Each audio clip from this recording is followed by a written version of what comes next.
Hello students, आज हमारा topic जैसे हमने पिछली बार बताया था शुरू हो गया। जीवन की गुणवत्ता सूचकांक, क्वालिटी ऑफ लाइफ इंडेक्स। ये जो टॉपिक आज मैं करवा रही हूँ ये बहुत ही इम्पोर्टेंट है एग्जामिनेशन के हिसाब से भी, और अब किसी भी कंपटीशन टेस्ट में बैठेंगे वहाँ पर भी ये आप इससे रिलेटेड क्वेश्चंस आपको बहुत ज़्यादा मिलेंगे ऑब्जेक्टिव टाइप में या शॉर्ट आंसर में। तो ये बहुत इम्पोर्टेंट पॉइंट है, जीवन की गुणवत्ता सूचकांक।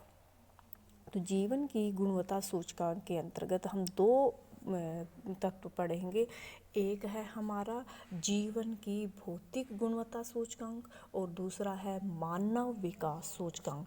मानव विकास सूचकांक है ये सबसे इम्पोर्टेंट है, जिसे आपने कभी रेडियो या टेलीविज़न या न्यूज़पेपर में कभी देखा होगा या सुना भी होगा। HDI, इसको शॉर्ट फॉर्म में हम बोलते हैं HDI, यानी ह्यूमन डेवलपमेंट इंडेक्स। हिंदी में इसे कहते हैं मानवीय विकास सूचकांक। और दूसरा हमारा क्या है, quality of life index, physical quality of life index, PQLI। तो सबसे पहले हम पढ़ेंगे PQLI क्या है।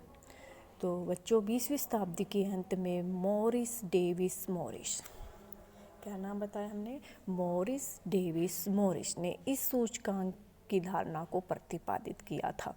उसने इस सूचकांक को तैयार करने के लिए 3 एलिमेंट लिए थे।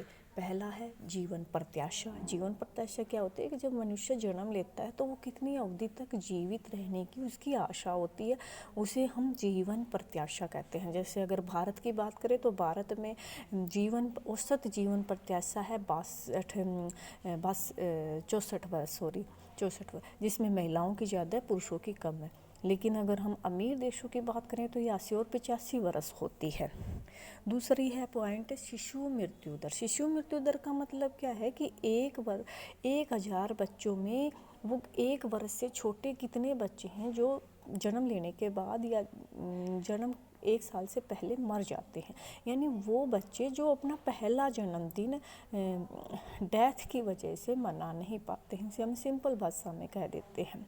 तो इसे हम कहते हैं शिशु मृत्यु दर। तो ये भारत में अब भी 30,000 बच्चों पर कितनी है, 30, जो कि बहुत ज़्यादा है। तीसरा पॉइंट है मौलिक साक्षरता। मॉरिस डॉब ने तीसरा एलिमेंट मौलिक साक्षरता, तो इसे हम 100% के रूप में ही लेंगे, क्योंकि सभी पढ़े लिखे हो सकते हैं और सभी अनपढ़ हो सकते हैं। ओके, तो 3 सूचकांक है, जीवन प्रत्याशा, शिशु मृत्यु दर और मौलिक साक्षरता। इन तीनों को मॉरिस डॉब ने क्या किया, तीनों को हम जोड़ेंगे, तीनों को हम एक शॉर्ट नाम देंगे। शॉर्ट नाम क्या देंगे, जैसे कि मौलिक साक्षरता दर को हम नाम दे देते हैं BLR। क्या नाम देंगे, BLR। शिशु मृत्यु दर को हम देंगे IMR। ओके, और इसी तरह से जीवन प्रत्याशा को हम नाम देंगे LR। तो 3 एलिमेंट हो गए, BLR, IMR और LA। इन तीनों को हम जोड़ लेंगे और 3 से डिवाइड कर लेंगे, तो हमारे पास एक औसत सूचकांक आ जाता है। यानी मॉरिस डॉब ने जितने भी देश वो हम इस गणना में प्रयोग करेंगे, 70 देश लेने हैं, तो 70 देशों के इन तीनों से रिलेटेड डाटा इकट्ठे किए जाएंगे। उनकी एक अधिकतम वैल्यू लेंगे और एक उनकी मिनिमम वैल्यू लेंगे। मिनिमम का मतलब जैसे कि इनका जो डिफरेंस ज्ञात करेंगे, तो वो हम कैसे ज्ञात करेंगे, ये जो हमने फार्मूले दिखा रखे हैं इनके आधार पर, वास्तविक मूल्य माइनस में न्यूनतम मूल्य, उच्चतम मूल्य माइनस में न्यूनतम मूल्य। ये क्या है, ये कि एक तो उसमें क्या है, उस देश में एक्चुअल में कितनी मौलिक साक्षरता दर है, कितनी शिशु मृत्यु दर है, कितनी जीवन प्रत्याशा दर है, और उसने लिए क्या है, उसको उन दोनों का डिफरेंस ज्ञात करेंगे। जैसे कि इस टेबल में उसने दिखाया गया है, मौलिक साक्षरता दर उसने जैसे 100 सभी पढ़े लिखे हो सकते, जैसे मैंने बताया न्यूनतम 0, यानी इनकी हम रेंज का फार्मूला क्या होता है, अधिकतम माइनस न्यूनतम। जो भी मैक्सिमम वैल्यू उसमें मिनिमम वैल्यू को निकाल देंगे बाहर, तो हमारे पास एक चीज़ की रेंज आ जाती है। तो इस तरह से यहाँ रेंज निकाल रखी है, तो अधिकतम का मतलब सभी पढ़े लिखे हो सकते हैं तो 100 लेंगे, और कोई भी पढ़ा लिखा ना हो, अनपढ़ होंगे सभी, तो हम 0 लेंगे। तो यहाँ पर अधिकतम और न्यूनतम 100 और 0 ली है, तो इसकी रेंज कितनी है 100।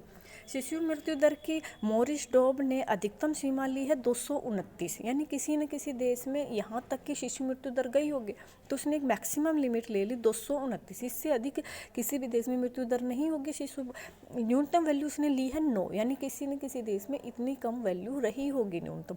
तो इन दोनों का डिफरेंस 229 माइनस में 9, तो कितना आया 220। जीवन प्रत्याशा उसने क्या ली है 77 वर्ष, और न्यूनतम कितनी ली है 38 वर्ष।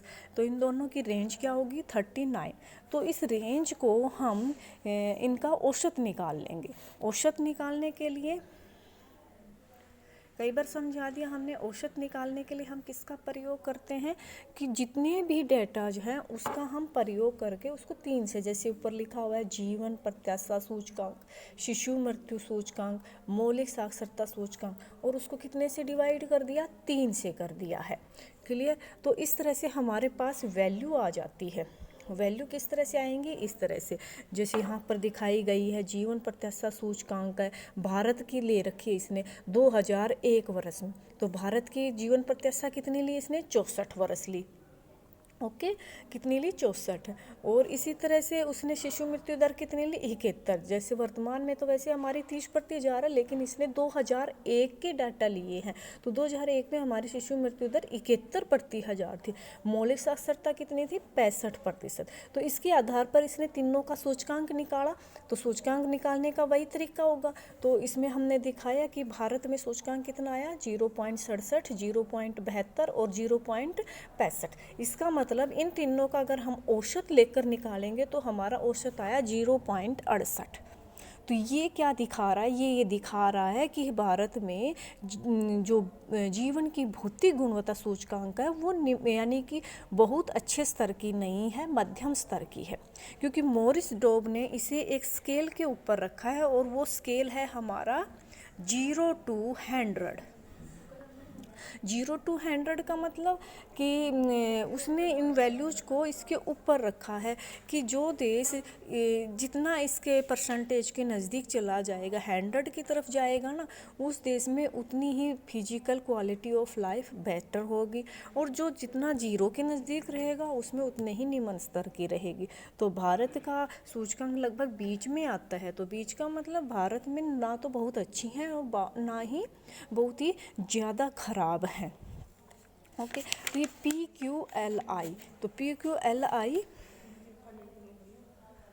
के बारे में किसने बताया हमें, सब मॉरिस डॉब ने। कितने सूचकांक लिए उसने 3 सूचकांक। कौन कौन से, जीवन प्रत्याशा, साक्षरता दर और हमारी शिशु मृत्यु दर, तीनों का सूचकांक ज्ञात किया। सूचकांक का हमने क्या निकाला औसत, और फिर उस औसत को उसने किस स्केल के ऊपर रखा 0 to 100 स्केल के ऊपर। तो जो देश 0 से 5 के बीच में आ रहे हैं यानी 50% तक है, उनमें PQLI निम्न स्तर का है। जो 5 से 7 के बीच में है वो उनको उसने लिया है मध्यम वाले, और जो 7 से अबोव हैं यानी 100 तक है वो है उच्च आय वाले देश, जैसे संयुक्त राज्य अमेरिका। जीवन की भौतिक गुणवत्ता सूचकांक की भी कुछ कमियां हैं। कमियां क्या हैं, यानी वैसे तो एक अच्छा मापक है एक आर्थिक विकास का, लेकिन इसमें कुछ ज़रूरी चीज़ों को छोड़ दिया गया है। तो वो ज़रूरी चीज़ें क्या है, जैसे पहले विश्वसनीयता का अभाव, क्योंकि इसमें है हमें डाटा इकट्ठे करने पड़ेंगे, तो किसी देश से हमें इनसे संबंधित सही आंकड़े हमें प्राप्त हो जाएँ इसके बारे में हम कह नहीं सकते। संरचनात्मक परिवर्तनों का इसमें कोई जिक्र नहीं किया। जैसे भारत में है, अगर भारत अपना विकास करेगा तो इसका संरचनात्मक परिवर्तन होगा, इसके ढांचों में बदलाव होगा। तीसरा सीमित प्रयोग है इसका, इसमें केवल यह मध्यम आय वाले देशों के आगे विकास के स्तर का अंतर नहीं करता, इस प्रकार इसका प्रयोग सीमित है। दूसरा, इसमें मनमाना ढंग यानी 3 स्तर तो ले लिए, इसके अलावा और स्तर भी तो होते हैं, जैसे प्रति व्यक्ति आय जो बहुत इम्पोर्टेंट होता है उसको तो इसने शामिल किया ही नहीं। Okay, thank you.